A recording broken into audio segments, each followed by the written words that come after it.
আইনজীবী আলী আহসান আলমগীরের কাছে এসেছি। এর আগে যখন এসেছিলাম তখনও কথা বলেছিলাম এসআইআর প্রক্রিয়ায় যারা ডিলিট হয়েছেন তাদের ব্যাপারে, বিশেষ করে 28শে ফেব্রুয়ারি যে চূড়ান্ত ভোটার তালিকা বেরিয়েছিল সেই তালিকা থেকে যারা ডিলিট হয়েছিলেন তারা কি করবেন, কিভাবে তারা ভোটার তালিকায় অন্তর্ভুক্ত হবেন, এই বিষয়টা নিয়ে আমরা বিস্তারিত চর্চা করেছিলাম। এই ভিডিও দেখে অনেকেই নানান কিছু প্রশ্ন করেছেন এবং জানতে চেয়েছেন, সেই প্রশ্নগুলোর উত্তর নেব এবং আরো কয়েকটা বিষয়ে একটু পরিষ্কার করে জেনে নেব তার কাছ থেকে এখন কোথায় দাঁড়িয়ে আছে বিষয়টা। আমি প্রথমে আপনাকে জিজ্ঞেস করব যে নিট পরীক্ষার্থী যিনি নিট ইউজি পাশ করেছেন এবং তার সামনেই কাউন্সেলিং শুরু হবে, ডোমিসাইল সার্টিফিকেট পাচ্ছিলেন না এবং তার নাম ডিলিট হয়ে যাওয়াতে ডোমিসাইল সার্টিফিকেট দেওয়া হচ্ছিল না, তিনি ট্রাইব্যুনালে আপিল করেছেন, হাইকোর্টে মামলা করেছিলেন। এটা একটু বিস্তারিত আগে জানতে চাইবো। স্টেট কাউন্সিলিংটা আপনার 13 আগস্ট থেকে শুরু হচ্ছে। স্বাভাবিকভাবে স্টেট কাউন্সিলিং এর সময় আমাদের এখানটাতে মানে নিয়ম যেটা যে আপনাকে ডোমিসাইল সার্টিফিকেট দিতে হয়। আপনি যদি সেন্ট্রাল কাউন্সিলিং এর জন্য এলিজিবল হন তখন এটার বাধ্যতামূলক থাকে না, কিন্তু স্টেট কাউন্সিলিং এর জন্য লাগে।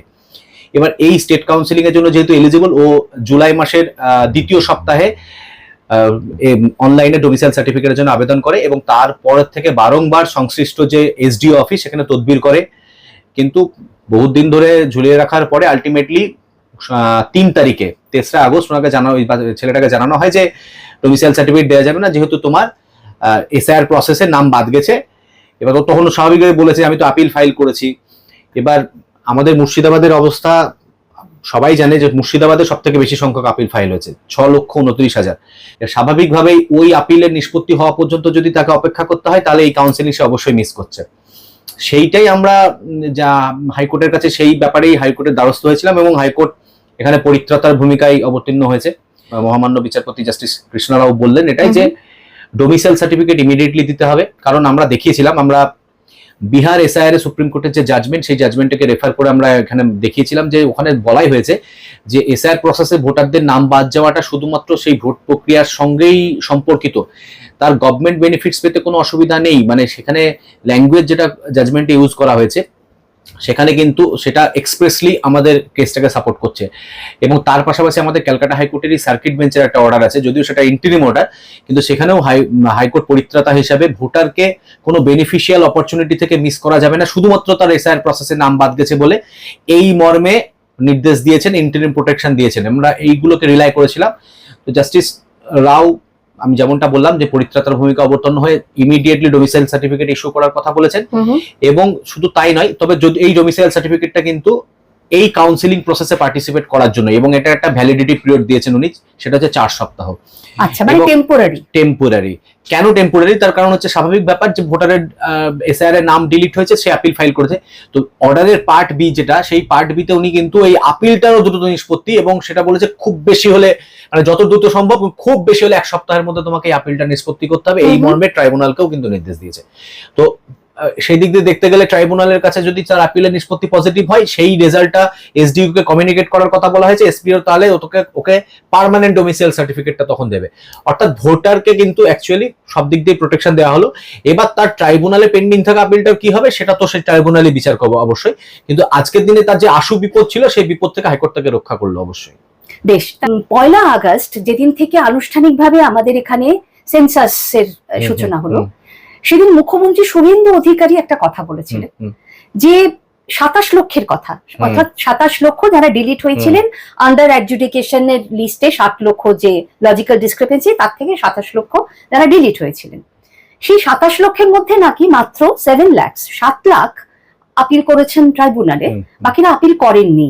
সুপ্রিম কোর্টের কাছ থেকে আমরা শুনলাম 34,34,000-এর বেশি আপিল হয়েছে ট্রাইব্যুনালে।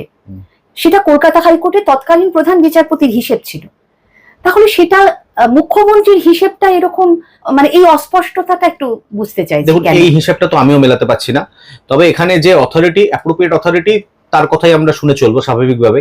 মুখ্যমন্ত্রী এখানে অ্যাপ্রোপ্রিয়েট অথরিটি নয়, এটা অ্যাডমিনিস্ট্রেটিভ কোনো কাজ নয় বা ওনার গভর্নমেন্টের কোনো এক্সিকিউটিভ কাজও নয়। পুরো প্রসেসটা, এসআইআর প্রসেসটা হচ্ছে ইলেকশন কমিশনের তত্ত্বাবধানে এবং পরবর্তীকালে সুপ্রিম কোর্টের হস্তক্ষেপে, এবং তারপরে যে ট্রাইব্যুনালের ফরমেশন, এটাও একটা বিরল ঘটনা। এটা তো খুব সাধারণ এবং স্বাভাবিক, রোজ হচ্ছে এরকম ঘটনা নয়, কারণ সুপ্রিম কোর্ট খুব সচেতনভাবে এই ট্রাইব্যুনালের গঠনটা করেছে এবং এই ট্রাইব্যুনাল গঠন করার সমস্ত দায়িত্ব আমাদের তদানীন্তন যিনি প্রধান বিচারপতি ছিলেন তাকে দেওয়া হয়েছিল। সুতরাং এখানে তার রিপোর্ট যেটা সুপ্রিম কোর্টে জমা পড়েছে সেটাকেই মান্যতা দিতে হবে। আমি যদি খুব একটা ভুল না বলি, মুখ্যমন্ত্রী ওই কথা বলার সময় উনি বলেছিলেন আমি এক্সাক্ট ফিগারটা জানি না, কিন্তু এরকম একটা শুনছি। উনি কোথা থেকে এটা শুনছেন সেটা যদি উনি বলেন তাহলে ভালো হয়, কারণ আমাদের হিসাবের সঙ্গে ওনার হিসাব মিলছে না। কারণ সুপ্রিম কোর্টে যে হিসেব জমা পড়েছিল সেটা ইলেকশন কমিশনের দ্বারাও সাপোর্টেড, এবং আমাদের চিফ জাস্টিসের রিপোর্টেও সেটা উল্লেখ ছিল যে প্রায় 34 লক্ষের মতো অ্যাপিল, এবং যার মধ্যে 8 লক্ষ অ্যাপিল কিন্তু ইলেকশন কমিশন করেছে। অর্থাৎ অ্যাডজুডিকেশনের পরে যে সমস্ত ভোটাররা ইনক্লুড হয়েছেন, অ্যাডজুডিকেশনের পরে বেশিরভাগ ভোটার ইনক্লুড হয়েছেন। 27 লক্ষ যদি ডিলিট হয়ে থাকে তার মানে 33 লক্ষ ইনক্লুড হয়েছে। এবার সেই 33 লক্ষের মধ্যে 7.5 বা 8 লক্ষ ভোটারের এগেনস্টে ইলেকশন কমিশন আবার আপিল করেছিল। সেই আপিলের সংখ্যাটাকে ধরে এবং ডিলিটেড ভোটারের আপিলের সংখ্যাটাকে ধরে দুটো কম্বাইন্ডলি এটা 34 লাখ সামথিং একটা ফিগার দাঁড়াচ্ছিল। এই ফিগারটা কি করে উনি 7 লাখে নামিয়ে এলেন বুঝতে পারছি না। দ্বিতীয় কথা হচ্ছে, এখন আপিল দ্রুত নিষ্পত্তি চেয়ে মানুষের যেভাবে কোর্টে ভিড় করছে, সেই ভিড়ও কিন্তু ওনার 7 লক্ষ সংখ্যাটাকে জাস্টিফাইড করছে না। মাথায় রাখবে যে হাইকোর্টের একটা ভার্বাল রিমার্ক আছে অনারেবল জাস্টিসের যে 21 বছর লাগবে, সেই ক্যালকুলেশনটাও কিন্তু ওই 34 লাখ ধরেই হয়েছিল। তাহলে এখন 7 লক্ষ সংখ্যাটা কোথা থেকে আসছে সেটা যদি মাননীয় মুখ্যমন্ত্রী বলে দেন খুব ভালো হয়। তার কয়েকদিনের মধ্যে আমরা আনন্দবাজার পত্রিকার প্রথম পাতা একটা খবর দেখলাম যে যারা আপিল করেননি ট্রাইব্যুনালে তাদেরকে খুঁজে বের করা হবে, তারা কারা। এখন অনেকেই এরকম প্রশ্ন করছেন আপনার ভিডিও দেখার পরে যে আমি আপিল করিনি ট্রাইব্যুনালে, আমার কি হবে বা আমাকে কি করতে হবে। আমি দুটো ব্যাপারকে যদি এক করি, মানে আপনার প্রশ্নটাকে এবং আমি আমার কাছে যে সমস্ত ডেটা রয়েছে সেগুলোকে যদি কম্বাইন্ডলি বলি, দেখুন প্রথম কথা হচ্ছে আপিল তো করা উচিত ছিল। কোনো ভোটার যদি অ্যাডজুডিকেশনের পরে ডিলিট হয়ে থাকেন তাহলে তার আপিল ছাড়া দ্বিতীয় কোনো রাস্তা নেই, তাকে আপিল করতেই হতো। এবার তার হয়তো আপিলটা করতে তিনি আগ্রহী নন, পছন্দ নয়, এগুলো কোনো এক্সকিউজ হিসেবে পরবর্তীকালে কাজে দেবে না তার অ্যাকচুয়ালি, কারণ আপনাকে এছাড়া কোনো রাস্তা সুপ্রিম কোর্ট আপনার কাছে রাখেনি। আপনার অ্যাডজুডিকেশনের পরে ডিলিট মানে আপনাকে আপিল করতেই হবে। এবার কেউ করেনি, কেউ আবার হচ্ছে 15 দিনের স্ট্যাটুটারি পিরিয়ডের পরে গিয়ে আপিল করেছে, কারণ ডিলিশনের লিস্ট যখন বেরিয়েছিল তখন কিন্তু উপরে দেখবেন লেখাই ছিল যে এটাতে আপনি সন্তুষ্ট না হলে আপনাকে 15 দিনের মধ্যে আপিল করতে হবে। এবার একটা জিনিস যেটা আমার মনে আসছে, মাথায় আসছে, যেটা যে যেমন ধরুন ড্রাফট রোল প্রিপারেশনের সময়, পাবলিকেশনের সময় সব থেকে বেশি ভোটার বাদ গেছিল ড্রাফট রোলের সময়। ফাইনাল রোল যখন 28/2/2026 পাবলিশ হলো, তাদের জন্য অ্যাপিলের প্রভিশন নয় অ্যাকচুয়ালি। তাদের অ্যাপিল আমরা আগেও বলেছি, তাদের অ্যাপিল হওয়া উচিত ছিল সেকশন 24 অ্যাপিল ডিইওর কাছে, এবং এই জিনিস আমরা এখন পাচ্ছি যে হ্যাঁ অনেকেই সেই সময় সচেতনভাবে ডিইওর কাছে আপিল করেছে। সেই ধরনের মামলাতেও হাইকোর্ট নির্দেশ দিচ্ছে ডিইওকে যে তাড়াতাড়ি তুমি আপিলের নিষ্পত্তি করো। মানে সেই মামলা তখন থেকেই ঝুলে আছে, মানে আবেদনগুলো ওখানেই পড়ে আছে, সেগুলোর কোনো নিষ্পত্তি হয়নি। এর মধ্যে আপনি দেখেছেন যে কিভাবে একটা অভিযান হচ্ছে, প্রচুর ভুয়ো বার্থ সার্টিফিকেট, ডেথ সার্টিফিকেট, এইগুলো খুঁজে বের করা হবে। এইবারে যারা ধরুন জন্ম শংসাপত্র দিয়েছেন তার নথি হিসেবে ট্রাইব্যুনালে পক্ষে সেটা যাচাই করার ব্যাপারটা আরো জটিল হয়ে যাবে মনে হয়। অবশ্যই জটিল হয়ে যাবে, কারণ হচ্ছে এখনকার দিনে দেখুন, আমি যদি খুব একটা ভুল না বলি, চিফ সেক্রেটারি একটা সাংবাদিক সম্মেলন করে এই কথা বলেছিলেন যে 2025-এ আমরা দেখছি অনেক বেশি সংখ্যক বার্থ সার্টিফিকেট ইস্যু করা হয়েছে 2024 বা তার আগের বছরগুলোর তুলনায়। তো ওনারা এই সংখ্যাটাকে দেখিয়ে সন্দেহ প্রকাশ করছিলেন যে যারা বার্থ সার্টিফিকেট এখন নিতে চাইছেন তারা নিশ্চয়ই তাদের পরিচয় গোপন করার জন্য বার্থ সার্টিফিকেটটাকে সাপ্লিমেন্ট করতে চাইছেন, দেখাতে চাইছেন যে আমার বার্থ সার্টিফিকেট আছে মানে আমি এদেশের নাগরিক। এমনটা তো নাও হতে পারে। আপনি এসআইআর প্রসেসের মাধ্যমে সমস্ত ডকুমেন্টস ভ্যালিড থাকা সত্ত্বেও যেভাবে কারণ ব্যক্তি দেখে বিভিন্ন মানুষকে বিভিন্ন কারণে ডিলিট করেছেন, কারণ আমাদের সঙ্গে যারা এগুলো তথ্য প্রমাণ নিয়ে আমরা এখানে বসে আছি না, আমাদের সঙ্গে আপনি যে কোনো অথরিটিকে বসিয়ে দিন, আমরা চোখে আঙুল দিয়ে দেখিয়ে দেবো যে একই কারণে কারোর নাম ইনক্লুড হয়েছে, তার অন্যজনের নাম এক্সক্লুড হয়েছে, কোনো রকম কোনো জাস্টিফিকেশন নেই। এই জিনিসের ব্যাখ্যা তারা দিতেই পারবেন না, একদম চ্যালেঞ্জ করে বলছি, কারণ নাম যেভাবে বাদ গেছে তার কোনো জাস্টিফিকেশন হয় না। কিন্তু এটা একটা বার্তা দেয়, যেই মুহূর্তে এই বার্তাটা চলে যায়, খুব স্বাভাবিকভাবেই যারা এগুলো যাচাই করেন তারা একবারের জায়গায় 3 বার যাচাই করবেন যে কোনো ভুয়ো জাল কিছু হয়েছে কিনা।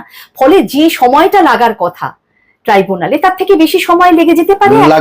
এই পরিস্থিতিতে তো এমনিতেই আমরা শুনছি ট্রাইব্যুনালে পরিকাঠামোর অত্যন্ত অভাব এবং শুনানির সুযোগও পাওয়া যাচ্ছে না। হাইকোর্ট কিন্তু এই আদেশও দিচ্ছে যে শুনানির সুযোগ দিতে হবে, শুনানির সুযোগ দিতে হবে। এটা অ্যাকচুয়ালি হাইকোর্টের আগেও সুপ্রিম কোর্ট বলেছে। 1 এপ্রিল 2026 অর্ডারে সুপ্রিম কোর্ট বলেছে ভোটারকে শুনানির সুযোগ দেওয়ার জন্য ট্রাইব্যুনালকে বারংবার রিকোয়েস্ট করেছে। তার কারণটা কি? তার কারণটা যদি একটু দেখি আমরা, কোর্টের কাছ থেকে এই প্রশ্ন এসেছিল যে ভোটার কেন বাদ যাচ্ছে সে জানতেই পারছে না, রিমার্কস কলামটাতে তুমি যার বাদ যাওয়ার কারণটা জানিয়ে দাও। তখন ইসিআই এর তরফ থেকে আইনজীবী সেই অপারগতার কথা জানায় যে আমরা এটা এখন জানাতে পারছি না, কিন্তু ট্রাইব্যুনালে যখন সে শুনানির সুযোগ পাবে তখন আমি জানিয়ে দেবো। তো ধরে নেওয়া যেতে পারে যে ট্রাইব্যুনালে গিয়ে যখন আমি আমার অ্যাপিলটা করছি, আমি শুনানিতে যখন আমাকে ডাকছে, তখন আমি অন্তত মুখে জানতে পারবো যে আমি এক্স্যাক্টলি কি কারণে বাদ গেলাম। কিন্তু এখন দেখা যাচ্ছে যে ট্রাইব্যুনালকে সুপ্রিম কোর্টের নির্দেশ থাকা সত্ত্বেও ট্রাইব্যুনাল শুনানির সুযোগ ছাড়াই অনেককে বাদ দিচ্ছে। এইবার এইটাতে হাইকোর্ট যেটা করছে, মহামান্য হাইকোর্ট করছে কি, এটাতে ফেরত পাঠাচ্ছে ট্রাইব্যুনালকে যে না, তোমাকে শুনানির সুযোগ দিতে হবে। এত বেশি ওখানে আপিলের চাপ, তাতে প্রত্যেককে অপরচুনিটি অফ হিয়ারিং দেওয়া তাদের পক্ষে মুশকিল হচ্ছে। এবার যখনই কোনো ডিলিটেড ভোটার তার অ্যাপিল ডিসমিসাল, মানে ট্রাইব্যুনালও তার অ্যাপিল ডিসমিস করেছে, এইটাকে চ্যালেঞ্জ করে হাইকোর্টে আসছে, তখন ইসিআই এর তরফে একটা প্রেয়ার করা হলো যে মহামান্য হাইকোর্ট যেন ট্রাইব্যুনালকে এই ব্যাপারে রিপোর্ট ফাইল করার নির্দেশ দেয় আগে। কারণ ট্রাইব্যুনাল চাইছে যে তার বক্তব্য পেশের সুযোগটা হাইকোর্ট আগে শুনুক, যে কেন আমি এই ভোটারটাকে শুনানির সুযোগ না দিয়ে ডিলিট করলাম। আচ্ছা, তার পাশাপাশি যেটা আমরা জানতে পারছি যে এই নিয়ে একটা জনস্বার্থ মামলা আমাদের প্রধান বিচারপতির কাছে হয়েছে, এবং আমাদের প্রধান বিচারপতিও কিন্তু তার অ্যাডমিনিস্ট্রেটিভ ক্যাপাসিটিতে এই সমস্যার সমাধানের চেষ্টা করছেন।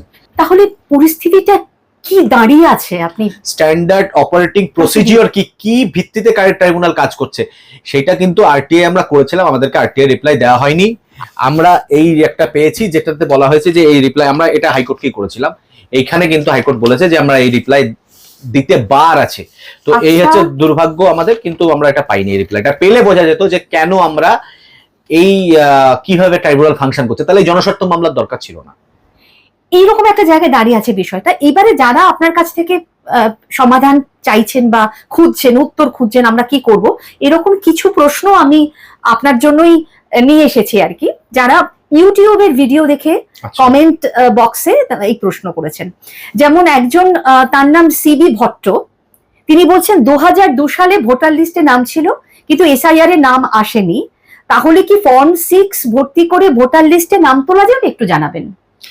দেখুন, নাম তোলা যাবে কিনা সেটা আমি অথরিটি নয় বলার জন্য, আমি আইনগত পদ্ধতিটা বলতে পারি, কিন্তু এখানে সেরকম ভোটারদেরকে ফর্ম 6 ফিল আপ করতে বলা হচ্ছে যাদের নাম বাদ গেছে। এবার বাদ কবে গেছে এক্স্যাক্টলি সেটা জানতে হবে। ওনার যদি 28 তারিখের লিস্টে মানে ফাইনাল রোলের দিন বাদ গিয়ে থাকে তাহলে ওনার জন্য আমার পরামর্শ হবে একরকম, আর ওনার যদি অ্যাডজুডিকেশনের পর বাদ দিয়ে থাকে তাহলে ওনার কাছে ট্রাইব্যুনালে অ্যাপিল ছাড়া দ্বিতীয় কোনো রাস্তা নেই। এবার উনি যদি বাদ যাওয়ার ডিলিট লেখা নেই তাহলে মুশকিল।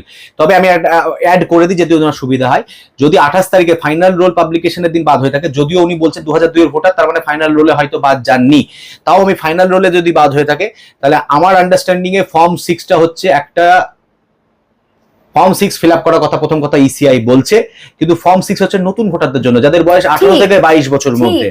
এবার এই ভোটারদের, ধরুন আমি একটা রেকর্ড ক্যারি করছি যে আমি গত 20 বছরের ভোটার, আপনি এই এসআইআর এ আমার গত, উনি বললেন আমার গত এসআইআর এর নাম ছিল, তাহলে আমি 2 এর রেকর্ডে ছিলাম, 26 এর রেকর্ডে ফাইনাল রোলে আমার নাম থাকলো না, আমাকে আবার নতুন ভাবে ভোটার হিসেবে আমি আবেদন করলাম এবং নাম তুললাম, তো আবার আগামীর এসআইআরেও তো আমার সেই সমস্যা হবে, আমি কার সাথে আমাকে ম্যাপ করবো, যেহেতু এই এসআইআর তো আমি সেলফ লিঙ্ক ছিলাম, কিন্তু পরের এসআইআর আমি কার সাথে ম্যাপ করবো, আমার পিতার সঙ্গে, মানে ঝামেলা জায়গাটা কিন্তু রয়েই গেল।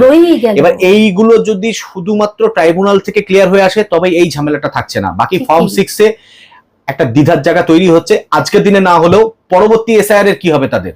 আরেকজন বলছেন, তার নাম হচ্ছে সুশান্ত গড়াই, তিনি বলছেন যে ফর্ম 6 ফিল আপ করেও আমার নাম ডিলিট, এটার আমি মানেটা বুঝলাম। ফর্ম 6 ফিল আপ করে মানে উনি বলছেন ফর্ম 6টা ডিলিট হয়েছে, মানে রিজেক্ট করেছে।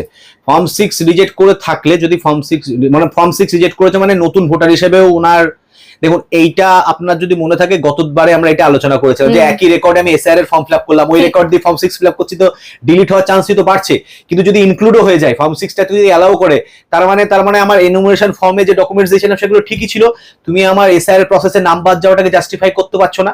এবার এখানটাতে একটাই পরামর্শ, ফর্ম 6 রিজেক্ট হয়ে গেলে উনি আপিল করুন, ফার্স্ট আপিল করুন, ওখানটাতে ডিইও এর কাছে ফার্স্ট আপিল করুন। বেশ।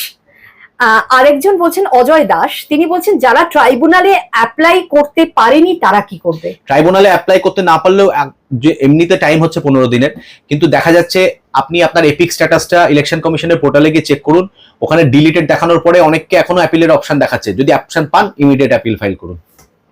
আচ্ছা, যদি না হয় তাহলে আপনি সুযোগ হাতছাড়া করেছেন, সেক্ষেত্রে ইআরও অফিসে যোগাযোগ করুন। অফলাইন অ্যাপিলের যদি ওরা প্রভিশন দেয় তাহলে আপনার পক্ষে সেটা মঙ্গল। এখানে কিন্তু কোনো কোর্টও আপনার পাশে সেভাবে দাঁড়ানোর মতো জায়গা এই জন্য নেই, কারণ আপনি নিজের সুযোগটাকে হাতছাড়া করেছেন। ওখানে বলাই ছিল 15 দিনের মধ্যে আপিল করতে হবে। তপন সাহা, বাবার সিটিজেনশিপ সার্টিফিকেট আছে, আধার কার্ড প্যান কার্ড কপি দিয়েছি, তাও নাম ডিলিট করে দিয়েছে।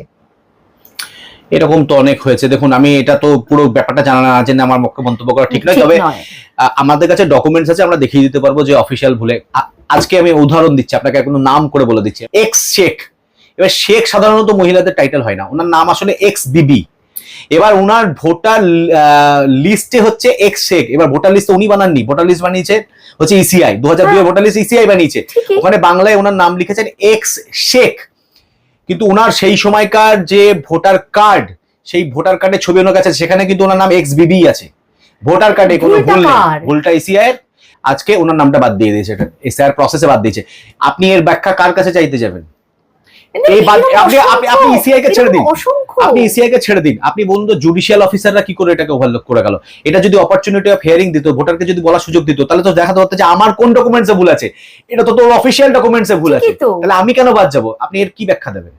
আহমদুল্লাহ তিনি লিখছেন, দিদি অনেকের 1987 পরে জন্ম হয়েছে, 2004-5 সাল পর্যন্ত এর অনেকের জন্ম সার্টিফিকেট এবং মাধ্যমিক পাসপোর্ট নেই। এই 1987 পর ডোমিসাইলও দিচ্ছে না। এই ওপরের নথির একটি না থাকলে এরা কি দেখাবে? এমন মানুষ বহু আছে। অথচ 2002 পিতা মাতা এবং ভাই বোনেদের নাম আছে, 14 পুরুষ এখানকার। কমিশন আগে বলেছিলেন কিছুই লাগবে না, বলা হয়েছিল 2002 যদি লিংক থাকে তাহলে তার কোনো নথি লাগবে না, সেটা কিন্তু মানা হয়নি। 2002 সেলফ ম্যাপ ভোটারকেও পরে বাদ দিয়েছে কমিশন। 11টা নথির তো আমার একটাও নেই, 2002 নাম নেই। ওনার যেগুলো আইডি ডকুমেন্টস, যেগুলো প্রথম কথা হচ্ছে উনি বললেন স্কুলের কোনো রেকর্ড নেই, যদি খুব একটা সার্টিফিকেট নেই, মাধ্যমিক নেই, পাসপোর্ট নেই, জন্ম সার্টিফিকেট নেই। মেইনলি কি জিনিস দেখা যাচ্ছে? মেইনলি দেখা যাচ্ছে আপনার বয়সের প্রমাণপত্র একটা, আপনার পরিচয়ের প্রমাণপত্র একটা, এবং আপনার বাসস্থানের প্রমাণপত্র একটা। মানে ট্রাইব্যুনাল মেইনলি এই তিনটে জিনিসে ফোকাস করছে, যদিও ইসিআই এগুলো করেনি, কিন্তু ট্রাইব্যুনাল মেইনলি এই তিনটে জিনিসে, যেগুলো মোটামুটি একটা সিটিজেনশিপ প্রতিষ্ঠা করার জন্য লাগে, যে আমার নাগরিকত্ব প্রতিষ্ঠা করার জন্য কি কি লাগে। যদিও এই পুরো প্রসেসটা হচ্ছে আপনার এপিক সংক্রান্ত, মানে আপনার এটাই তো, মানে এর থেকে বড় ফ্যালাসি কিছু হতে পারে না, যেখানে সুপ্রিম কোর্ট বলছে যে না, ইলেকশন কমিশনের কাজ নয় নাগরিকত্ব যাচাই করা, তারপরেও কিন্তু সেই নাগরিকত্বের প্রমাণ তাকে দিতে হচ্ছে ভোটার তালিকায় নাম তোলার জন্য। এই যে ডোমিসাইল সার্টিফিকেট কেন দিচ্ছে না তাহলে? কোর্টকে তো আমাদেরকে খুব বেশি কষ্ট করে বোঝাতে হলো না, কোর্ট তো জানে যে এটার সঙ্গে ডোমিসাইল সার্টিফিকেট কেন দেবে না। সব থেকে বড় কথা হচ্ছে যে ট্রাইব্যুনালে আমি যদি আপিল করে রেখে সেটা 6 মাস পেন্ডিং থাকে, তাও যদি আমার সুরা না হয়, তার জন্য আপনি আমাকে দোষী করতে পারেন না। ঠিকই তো, এই প্রসেসটা কোনোভাবে আমি মেকানিজম করিনি, আমি ভিকটিম এখানটাতে। একদমই ভিকটিমের পাশে কেউ তো দাঁড়াচ্ছেই না, বরং তাকে আরো কর্নার করার চেষ্টা হচ্ছে। কিন্তু এটা কি হবে? মানে 11টা নথির কোনোটাই যদি 11টা নথির যদি কোনোটাই না থাকে, তাহলে আধার কি আছে ওনার অন্তত পক্ষে সেটা যদি জানা যায় তাহলে ভালো হয়। আধারটা দেখেও তো উনি করতে পারবেন, অসুবিধা হবে না। আচ্ছা, আশরাফ মোল্লা, আমরা বাইরের রাজ্যে আছি, আমাদের কি বাড়ি থাকতে হবে? একটু বলবেন। যদি ট্রাইব্যুনাল থেকে শুনানির জন্য নোটিশ আসে, তাহলে বাইরেতে পার্টিসিপেট তো করতে হবে। যদিও ভার্চুয়ালি পার্টিসিপেট করা যাচ্ছে, এটা ছেলে খেলা করার জিনিস নয়। সুযোগ এলে অবশ্যই ফিজিক্যালি অ্যাপিয়ার করা উচিত, যদি ট্রাইব্যুনাল সুযোগ দেয়। কতদিন টাইম দিচ্ছে? মানে ধরুন আপনাকে হিয়ারিং এর জন্য ডাকা হচ্ছে, কতদিন আগে সেই নোটিশ? 5 দিন থেকে 1 সপ্তাহ এরকম স্প্যান আমরা দেখতে পাচ্ছি। আচ্ছা, আর না হলে লোকাল বিডিও অফিসগুলো থেকেও এখন অ্যাপিয়ার করা যাচ্ছে, ওখানে লিংক জেনারেট করে ওখানে ভোটারকে ডেকে ওখান থেকে তার আগে বিডিওকে বলছে মেল করে তুমি ডকুমেন্টস গুলো জমা দাও। মানে সেটা অন্য রাজ্যে কি সেই সুযোগ পাবে? তারা অন্য রাজ্যে পাবে না, তার বাড়ির লোক জমা দেবে এখানটায় এসে, এভাবে করতে হবে। আফসানা মীর তিনি বলছেন, এসআইআর এ আমার 2002 যেখানে পিতার নামের জায়গায় পিতার বদলে স্বামী হয়েছে, কি করতে হবে? আমি ঠিক বুঝতে পারলাম না। 2002 যে ওনার যে লিস্ট, সেখানে বাবার নামের জায়গায় তার স্বামীর নাম লেখা হয়েছে, এরকম কিন্তু অনেকেরই ক্ষেত্রে হয়েছে যে সেইটা কি মায়ের নামে পরবর্তীকালে ফর্ম 8 ফিল আপ করে উনি সংশোধন করেছেন? যদি করেননি মনে হয়। সংশোধন না করলে তো উনি এতদিন 2002 থেকে 2026 পর্যন্ত ওটা চেপে রাখলে কি করে হবে? না, হয়তো সেটা দেখেনি, কেউ খেয়ালই করেনি। তো সত্যি কথা বলতে কি আমরা নিজেরাই কি কোনোদিন দেখতে গেছি যে যদি লিস্টে 2002 কি দেখুন, আছে? যদি লিস্টে ভুলটা থাকে তাহলে সেটা উনার দায়িত্বের মধ্যে পড়ে না, কিন্তু যে দেখা গেল ভোটার কার্ডে উনার স্বামীর নাম পিতার নামে না, জায়গা চলে এসেছে, লিস্টেই বোধহয় ভুলটা আছে, লিস্টে যেটা ভুল হলে নিয়ে- তার জন্য উনি সাফারার হওয়া উচিত নন, সেটা ট্রাইব্যুনাল অবশ্যই দেখবে, সেক্ষেত্রে উনি বিচার পাবেন। ঠিক। আচ্ছা, আবু তাহের শেখ তিনি বলছেন আমরা 8 ভাই বোন, আমি বাদে সকলের ভোটার লিস্টে নাম উঠেছে, এক্ষেত্রে আমার কি করণীয়? মুর্শিদাবাদের 6 নিশ্চিতভাবে এই ভোটার যদি পিতার সঙ্গে ম্যাপ করে থাকে বা মায়ের সঙ্গে ম্যাপ করে থাকে, তাহলে 6 প্রয়োজনীয় নোটিশ এসছে সম্ভবত। তাহলে বুঝতেই পারছেন আপনি, যেটা বলছিলাম কোনো জাস্টিফিকেশন নেই। 7 জনের নাম 8টা ভাই বোন যেহেতু বলছে, তাই আমি আন্দাজে বলছি, হ্যাঁ, 7 জনের যদি নাম উঠেছে, মিসম্যাচও ওনার নাম হয়, যদি নাম মিসম্যাচও হয়, তাহলে বাকি 7 জনকে কেন তুললে তুমি? তাহলে স্বাভাবিকভাবে এই প্রশ্নের মধ্যে উত্তর আছে যে এগুলো গাজোয়ারি করে বাদ দেওয়া। আচ্ছা, আরেকজন দেবশ্রী রায় তিনি একই কথা বলেছেন, যারা ট্রাইব্যুনালে আবেদন করতে পারছে না তারা কি করবে? পারছে না কেন? কথাটার মানে কি? মানে তারা যেহেতু সময় ওভার হয়ে গেছে, করেননি, তাহলে এখন কি ইআরও করবেন? অফিসে অবশ্যই দেখা, যদি ইআরও অফিস থেকে প্রতিকার না হয় তাহলে একবার ডিস্ট্রিক্ট ইলেকশন অফিসারের কাছে যোগাযোগ করতে হবে, এছাড়া আর কোনো রাস্তা নেই। এবার দেখা গেল কোনো জায়গা থেকে প্রতিকার পাচ্ছে না, তাহলে আপনাকে হাইকোর্টে রিট পিটিশন ফাইল করতে হবে, হাইকোর্টের কাছে পারমিশন অর্ডার করানো, যে আমি মিস করে গেছি, আপনাকে একটা জাস্টিফাইড রিজন দেখাতে হবে যে এই জন্য মিস করে গেছি, হাইকোর্ট অর্ডার দিলে তারপর আপনি আপিল করতে পারবেন। বেশ। ট্রাইব্যুনালে এটা লিখছেন WBCS স্টাডি ওয়ার্ল্ড, সেই হ্যান্ডেলের থেকে, ট্রাইব্যুনাল যারা অ্যাপ্লাই করলো কবে ডাকবে? মার্চ মাসে অ্যাপ্লাই করেছে, এখনো ডাক পায়নি, কিচ্ছু বলা যাচ্ছে না। বেশিরভাগ ডাক না এসে নাম উঠে যাচ্ছে। আচ্ছা হ্যাঁ, আচ্ছা আপনি 70% কাছাকাছি ডাক না এসে নাম উঠছে। আচ্ছা। এমনকি হাইকোর্ট থেকে যেগুলো অর্ডার হচ্ছে এক্সপিডিশিয়াস ডিসপোজাল, আমাদের এগুলো প্রচুর এমন অর্ডারে ডাকছে না, তাদেরকে নাম উঠে যাচ্ছে। আচ্ছা, অনেকে বলছেন যে অর্ডার দিচ্ছে ট্রাইব্যুনাল, কিন্তু ভোটার লিস্টের নামটা উঠছে না। হ্যাঁ, ঠিক বলেছে। একটা সার্ভারে এই অর্ডারগুলো উঠছে, কিন্তু সেটা শুধুমাত্র ট্রাইব্যুনালের মানে নোডাল অফিসার বলুন বা ট্রাইব্যুনালই অ্যাক্সেস করতে মানে পারে। তারাই দেখতে পাচ্ছেন, বাইরের কেউ এবার দেখতে ভোটার পাচ্ছেন বুঝতে না। পারছে না, এবার স্বাভাবিকভাবে ভোটার ভাবছে তাহলে আমি এটা কোনো সার্টিফাইড কপি তো পাবো যে আমি ঠিক জিতলাম, তো, নাহলে তো ঠিক, আমার তো ঠিক। নাগরিকত্বের উপর প্রশ্ন থেকেই যাচ্ছে।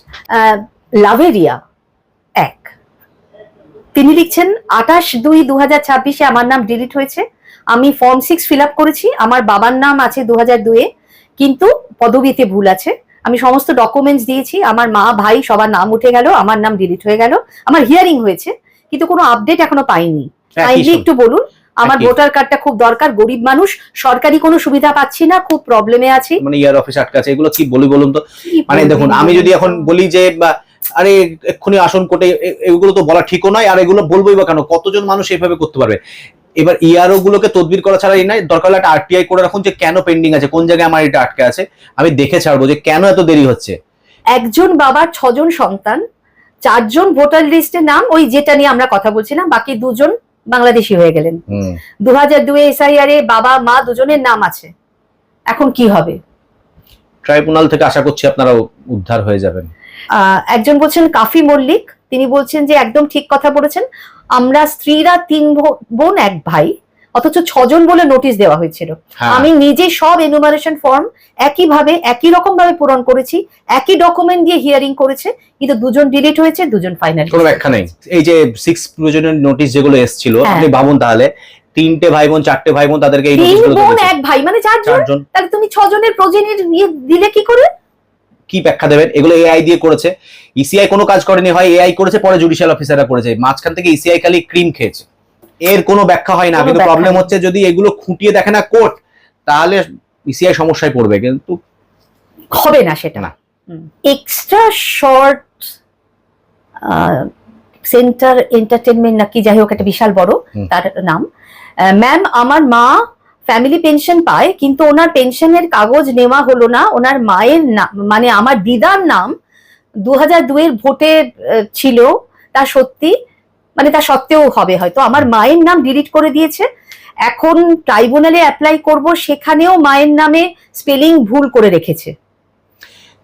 ট্রাইব্যুনালে অ্যাপ্লাই তো আপনি নিজে করবেন, সেখানে মায়ের নামে স্পেলিং ভুল কি করে হতে পারে? আমি জানি না, স্পেলিং ভুল করেছে, ওখানেও অ্যাপ্লাই করা যাচ্ছে না, কিন্তু ফর্ম 6 ভরে দিয়েছি, ওইটাও আটকে যাচ্ছে। অ্যাডজুডিকেশনের পরে ডিলিট হলে তার জন্য কিন্তু ট্রাইব্যুনালে অ্যাপিল। আপনার যদি অ্যাডজুডিকেশনের মানে পর তখন ডিলিট কিন্তু ফর্ম 6 ফিল আপ করার কোনো জায়গা নেই, একদমই অনেকেই নেই। ভাবছেন আচ্ছা ওখানে করেছি এটাও করে দিই। না অনেকে ভাবছেন না, আমি আপনাকে বলি ম্যাডাম, এরকম পরামর্শ তো মানে গ্রাউন্ড লেভেলে যারা অফিসার তারাও দিচ্ছে, ট্রাইব্যুনালটা দিয়ে একটা ফর্ম 6 ফিল আপ করে দিন। হায় হায়। তার মানে কি যে এখন ভোট পর্ব চলে গেছে, ইসিআই আস্তে আস্তে শান্ত হয়ে গেছে, এবার করে দেয় আবার উঠে যাবে সব, এরকম হচ্ছে তো। আরো জটিল করে দিচ্ছে প্রথম কথা হচ্ছে কোনো সেন্ট্রাল নোটিফিকেশন নেই, এমন কিছু নেই যে কেন্দ্রীয়ভাবে কিছু বলা হচ্ছে যে এটা করতে হবে, সুতরাং গ্রাউন্ড লেভেলে যার মাথায় যেরকম আসছে তিনি সেরকম বলছেন। মোহাম্মদ আলিমুল গাজী ট্রাইব্যুনালে পেন্ডিং ছিল, এই রোল থেকে এক্সক্লুড করে দিয়েছে, মানে আপিল নিষ্পত্তি হয়ে গেছে, ডিসমিস করেছে। এবার ওনাকে নিশ্চয়ই অপরচুনিটি অফ হিয়ারিং দেয়নি, হ্যাঁ সেটা উনি জানতেও পারেননি, সেটার জন্য ওনাকে কিন্তু কোর্টেই আসতে হবে, হাইকোর্টে আসতে হবে, এছাড়া ওনার কাছে কোনো রাস্তা নেই। অথবা আপনি ট্রাইব্যুনালের নোডাল অফিসারকে একটা দরখাস্ত করতে পারেন যে আমাকে উইদাউট অপরচুনিটি অফ হিয়ারিং কেন ডিলিট করা হলো, সেখানে সুপ্রিম কোর্টের অর্ডারটাকে রেফার করে যে আমাকে অপরচুনিটি অফ হিয়ারিং দেওয়া হোক, তারপর আমার নিষ্পত্তি করা হোক। তাতে যদি ট্রাইব্যুনাল নিজে থেকে রিকল করে নিল নিজের অর্ডার দিয়ে ওনাকে ডাকে, তাহলে ভালো, না হলে কোর্টে আসবে। বিএলও আমাদের বললো 6 নম্বর ফর্ম ফিল আপ করতে, এখন কি করব? তুষার কান্তি মণ্ডল, এটাতেও বিতর্ক সৃষ্টি হতেই পারে, কিন্তু ফর্ম 6 এসআইআর প্রসেসে নাম বাদ যাওয়ার পরে কারোর জন্য প্রযোজ্য নয়, সবার জন্য নির্দিষ্ট আপিলের প্রসেস আছে। অ্যাডজুডিকেশনের পরে যেহেতু জুডিশিয়াল অপারেশনে ইন্টারভেনশনে ডিলিট হয়েছিল তার জন্য ট্রাইব্যুনাল, আর যাদের উইদাউট অ্যাডজুডিকেশন ডিলিট হয়েছিল ফাইনাল রোলে তাদের জন্য এমনি ডিইওর অ্যাপিল আছে। তারপরে আপনার যদি সেই ডিওর কাছে ফার্স্ট অ্যাপিল, সেখানেও নিষ্পত্তি না হলে সিইও মানে চিফ ইলেকট্রাল অফিসারের কাছে অ্যাপিলের প্রভিশন আছে। ফর্ম 6 এখানে ফিটই করছে না। এবং আরেকটা হচ্ছে যারা ট্রাইব্যুনালে যাদের আপিল পেন্ডিং আছে তারা অনেকেই ভাবছেন যে ফর্ম 6 ও কি ফিল আপ করতে হবে, তাদেরকে খুব পরিষ্কারভাবে আপনি বলছেন ফর্ম 6 এখানে তাদের ফিল আপ করার কোনো সুযোগ নেই। আছে কোথায় ফর্ম 6টা তো তাদের জন্য নয়ই তো। আপনি এখনো পর্যন্ত আপনার ডিলিট হওয়া স্ট্যাটাসটার বিরুদ্ধে আপনার আইনি লড়াই লড়ছেন। আপনি ফর্ম 6 মানে হচ্ছে আপনি মেনে নিলেন যে আপনি ডিলিটেড ভোটার, আপনি দেখা গেল আপনি ট্রাইব্যুনাল জিতে গেলেন, এখানে ফর্ম 6 অ্যালাউ হয়ে গেল, আপনি দুটো ভোটার কার্ড নিয়ে ঘুরবেন।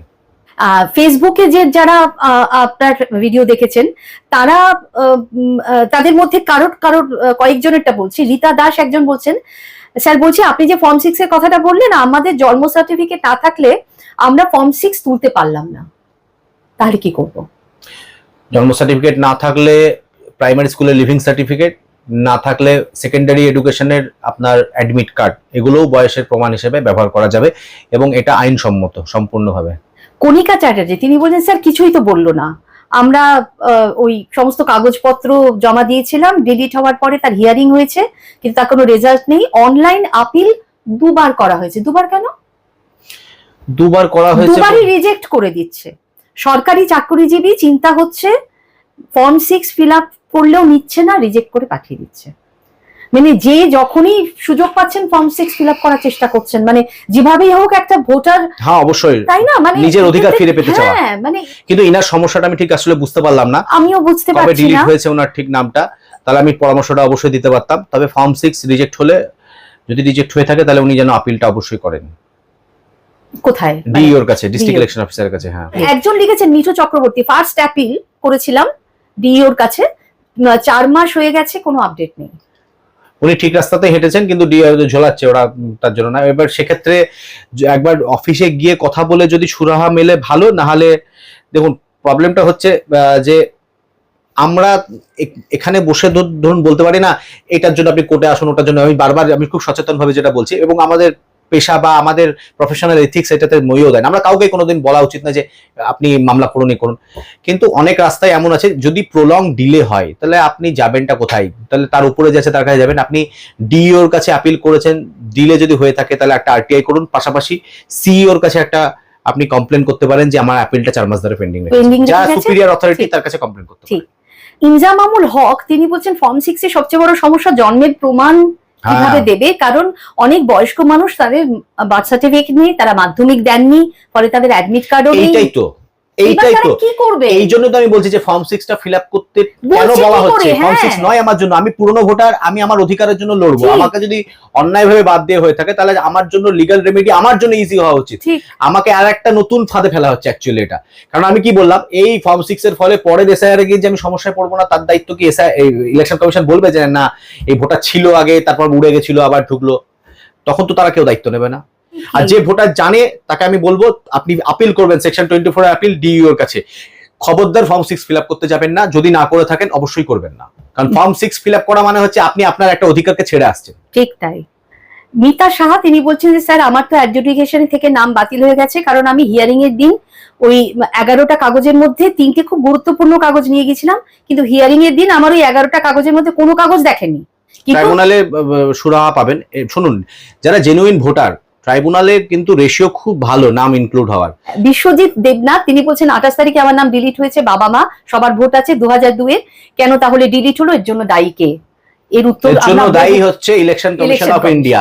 এই প্রসেসে এরকম ভুয়ো ভোটার অবশ্যই আছে, কিন্তু যে বেশিরভাগ ভোটার হচ্ছে জেনুইন ভোটার, তাদের ডকুমেন্টস গুলো যদি একটু ভক্তি করে, যদি এসআই প্রসেসটা এরকম তাড়াহুড়ো করে না করতো এবং এআই এর ব্যবহার না হতো, তাহলে বেশিরভাগ ভোটারের নাম ইনক্লুড হয়ে যেত, যেটা ইলেকশন ঠিক কমিশন চাইনি।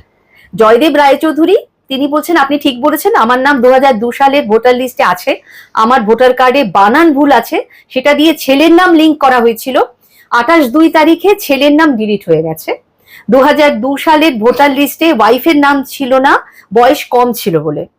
আমার কোনো স্কুল সার্টিফিকেটও নেই, এখন কি করলে ছেলের নাম ভোটার লিস্টে উঠবে একটু প্লিজ বলুন স্যার। জয়দেব রায়চৌধুরী এটা হচ্ছে ওই ডিস্ট্রিক্ট ইলেকশন অফিসারের কাছে আপিল করা, কিন্তু উনি সম্ভবত এতদিন অপেক্ষা না করে ফর্ম 6 ফিল আপ করেই দিয়েছেন। যদি করে থাকেন তাহলে সেটাই তদবির করতে বলবো আমি, আর নাহলে আরটিআই করে রাখুন।